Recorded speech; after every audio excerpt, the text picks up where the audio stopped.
안녕하세요. HXXG님, 방송과 유튜브 감사한 마음으로 잘 보고 있습니다. 첫 번째로 채색이 너무 더럽게 되어 있다는 느낌이 듭니다. 양감을 만드는 데에만 신경이 쏠려 있어 그림이 더러워 보입니다. 어떤 부분에 신경 써야 깔끔한 채색이 나올지 들어보고 싶습니다. 두 번째로 그림이 너무 매력 없어 보입니다. 그냥 어디까지나 제 관점으로 말씀을 드리는 거니까 이게 정답이다 이런 느낌으로 받아들이지 마시고 가볍게 조언 느낌으로만 받아들여 주시면 좋을 것 같아요. 많은 분들이 그림의 매력을 찾기 위해서 맨땅에 헤딩을 많이 하시는데 표현해보고자 하는 완성본에 대한 상상 그리고 또는 롤모델 구축이 필요해요. 그 그림 발전에 있어서 나는 밀도나 퀄리티는 좀 되는 것 같은데 왜 내 그림은 매력이 별로 없을까 이런 생각을 하게 된단 말이죠. 그렇다는 거는 결국에 내가 어떤 표현을 하고 싶은지에 대해서 구체적으로 생각을 해본 적이 있나 하고서 한번 검토를 해보실 필요가 있다고 생각이 들어요, 개인적으로는. 그러니까 저 같은 경우에 예를 들면요, 저는 어려서부터 그냥 무언가 그림에 있어서 어떻게 시작을 했냐면은 반해서 무언가에 반해가지고 시작했어요. 그림 보고 그냥 반해버렸어요. 제가 우리나라에 김영태라는 작가분 계시잖아요, 지금 시프트업 대표님. 그분 그림을 보고서 저는 아니 그림이 이렇게 매력적일 수 있구나, 이렇게 이쁠 수가 있구나, 너무 멋있다 생각이 들어가지고 그렇게 반해가지고 시작을 했어요. 저도 처음에는 취미였었다가 원래 저는 이런 그림을 그리는 시장이 있다라는 걸 전혀 모르고 있었거든요. 그렇다 보니까 일본 애니메이션에 영감을 받은 그림을 그리고 싶었다가 아니라 아세요 여러분들? 뿌까, 헬로키티 이런 거 아시죠? 그런 캐릭터 디자인을 하는 사람이 되고 싶었어요. 저는 좀 의외일 수도 있거든요. 근데 저는 일본 애니메이션 쪽이나 서브컬처에 기반한 작업을 하고 싶은 사람으로서 꿈을 꾼 게 아니라 저는 처음에는 원래 뿌까, 뭐 감자돌이, 헬로키티 뭐 그런 것들 제작하고 싶은 사람이 되고 싶었어요. 근데 김영태님 그림 보고서 원화라는 직종이 있구나 그런 식으로 접근을 해서 시작을 했는데 그림 그리다 보니까 일본 서브컬처가 너무 좋은 거야. 그때 또 저한테 강렬한 인상을 줬었던 것 중에 하나가 블랙 록슈터였어요. 이 얘기를 제가 왜 하냐면은 나도 이렇게 그려야지, 나도 김영태님처럼 그려야지 라고 생각을 하면서 그렸단 말이죠. 나도 모르게 명확한 롤모델이 있었단 말이에요. 그게 구축이 안 돼 있으면요, 내가 가야 할 길을 찾는데 되게 오래 걸려요. 근데 물론 이것도 오래 걸린다고 틀린 건 아니에요. 결국에 효율적인 그런 방안을 좀 답변으로서 드리고 싶어가지고 이렇게 말씀을 드리는 거거든요. 지금상으로 이 그림을 그리심에 있어서 본인이 어떤 식으로 결과물을 뽑아낼 것이다 라고 하는 거에 대한 구체적인 안이 있으면은 그거를 그래도 따라가 보시면 좋지 않나 라는 생각이 들어가지고 말씀을 좀 드리고 싶었어요. 이 매력이라는 거에 대해서 이렇게 답변을 드린 거거든요, 결국에. 그래서 일단은 피드백이라기보다는 제 뭐 경험이 담긴 이야기나 이런 것들을 좀 먼저 말씀을 드려봤는데요. 한번 실기로도 한번 만져보도록 하겠습니다. 그러니까 커미션이다. 그러니까 불특정 다수들, 대중들한테 인기 있는 그림을 그리기 위한 약간의 방법 같은 것들 좀 생각을 해보면요, 지금 보면 이것도 나쁘지 않아요. 귀여워요. 근데 전 개인적으로 더 화려해야 된다 라고 생각을 하거든요. 이 화려하게 함에 있어서 저는 질감을 좀 활용을 해보면 좋을 것 같다라는 생각이 들어요. 어떤 질감이냐, 화려하고 이쁘고 부담감 없이 좋은 인상을 줄 수 있는 질감이 뭘까? 반사율이 높은 질감이 좋을 것 같아요. 왜? 반짝반짝하면 이쁘잖아요. 그러니까 이 그림에 그런 것들을 좀 추가를 해주면 좋지 않을까 싶어요. 그러니까 요런 오브젝트들, 반사율이 높은 오브젝트들이 있는데 너무 매트하게만 간 게 아닌가라는 생각이 들어요. 그러니까 그런 것들을 좀 추가를 해보면은 좋지 않을까 싶어가지고 좀 한번 만져봅시다. 반사율이 높으면은 아무래도 시선이 더 갈 거예요. 왜 Y? 밸류들 자체가 분포도가 많이 높으면은 시선이 자연스럽게 그쪽으로 쏠릴 수밖에 없어요. 너무 튀어 보일까봐 자제한 거였는데 그게 안 좋은 선택이었나 보네요.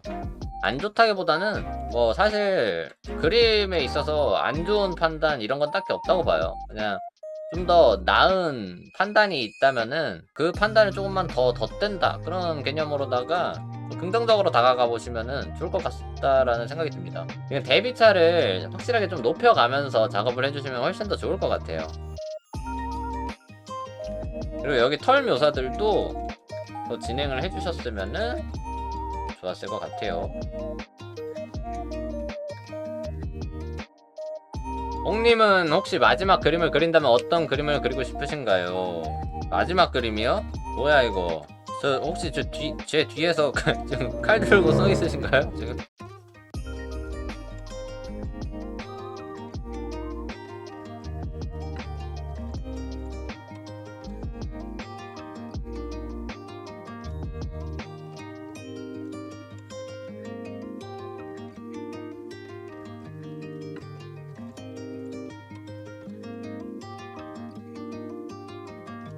앞머리카락에 덩어리감이 고스란히 살아있잖아요. 머리카락 덩어리감 자체를 너무 극단적으로 강조를 안 하시는 편이 더 이뻐요, 그림이. 이게 어찌 보면은 너무 단호하게 말씀드려가지고 이런 것들이 취향이신 분들도 있는데,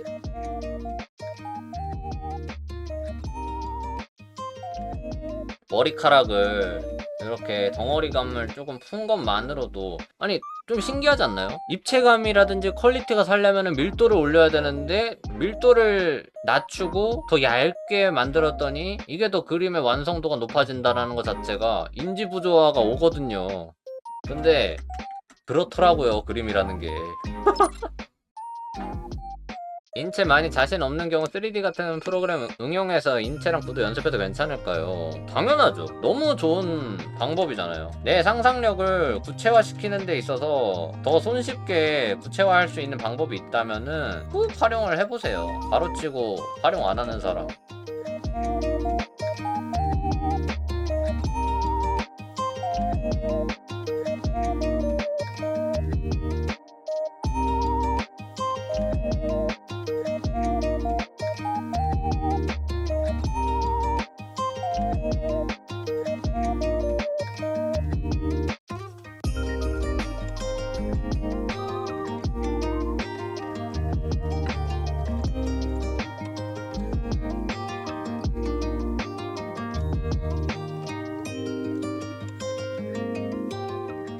이 정도면 되겠지 하는데 멈추면 안 되나 보네요. 약간 근데 그럴 때 잘 모르잖아요. 근데 이게 왜 멈추는 거냐면은 자기한테는 이게 딱 올바른 정도의 마감인 것 같아가지고. 그때 제가 극약 처방이 있는데 엄마한테 보여주면 돼요. 보통 우리 어머님들이 미적 감각이 상당하거든요. 이게 아닌 것 같아도 일단 엄마한테 한번 물어보세요. 그림을 그리고 엄마한테 보여줘요.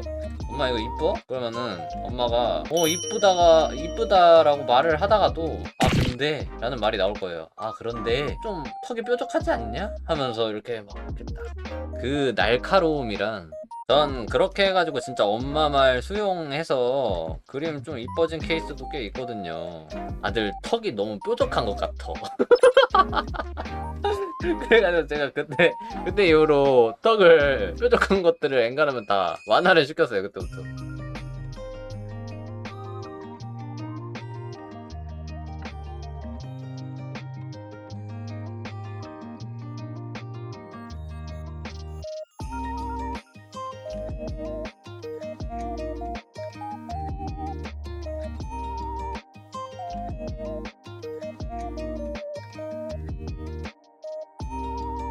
안사광 넣어줘서 좀 더 청아하게, 또 캐릭터한테 더 시선이 끌릴 수 있도록 캐릭터 페이스 쪽에는 좀 더 여러가지 색채들을 넣어줘서 자연스럽게 시선이 끌릴 수 있도록 구성을 좀 해줄게요.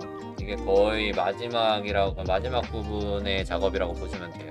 작업을 이런 식으로 해봤고요. 지금 작업한 것들을 좀 정리를 해보자면은 크게 뭐 어려울 거 없이 밀도감을 좀 더 올리기 위해서 좀 더 과감하게 어두운 밸류를 넣어주고, 또 디테일하게 들어갈 수 있는 부분들은 더 디테일하게 만져준 거거든요. 이 디테일하게 만져주고 좀 더 밀도를 높이기 위해서 과감하게 만져줬을 때 좀 부담스러워지지 않을까, 더 못생겨지지 않을까 걱정하셨기 때문에 그것들을 덜 만졌지 않았나. 그렇지 않다, 좀 더 만지면 만질수록 그림은 더 이뻐질 수밖에 없다라는 거를 약간 좀 예제적으로 보여드리는 거다라고 보시면 될 것 같습니다. 이런 식으로 밀도감을 더 살려서 시선이 그래도 계속 더 머무를 수 있게끔 그림을 만들어주면은 더 좋지 않을까라는 생각이 들었어요. 도움이 되셨으면 좋을 것 같고요. 이런 식으로 완성을 해봤습니다. 이렇게. 나 요즘에 유튜브 보면은 댓글 같은 거 봤을 때 아, 여기 채널 쪽 강의가 되게 명쾌하고 좋다 막 이런 거 볼 때마다 참 기분이 좋은 것 같아. 약간 그런 것 때문에 그나마 이렇게 꾸준히 금요일마다 할 수 있는 원동력이 되는 거 아닌가 싶어가지고 항상 여러분들한테 감사해 하고 있습니다.